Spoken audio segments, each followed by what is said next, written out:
Matapos makaladkad sa bumabahang kickback, pinapa-freeze na ng Justice Department ang yaman ng ilang politikong pinangalanan ng mga dating opisyal ng DPWH.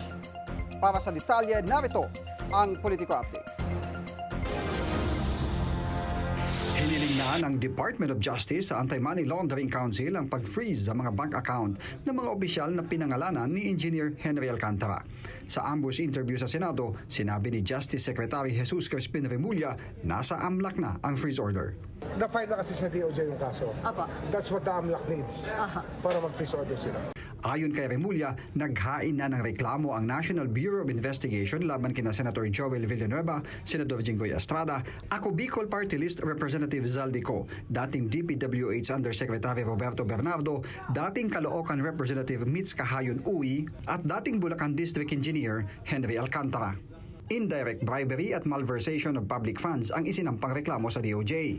Hindi naman kasama sa nakasuhan si dating Senador Bong Revilla at si COA Commissioner Mario Lipana. Hindi pa, we will still look at into that and Lipana.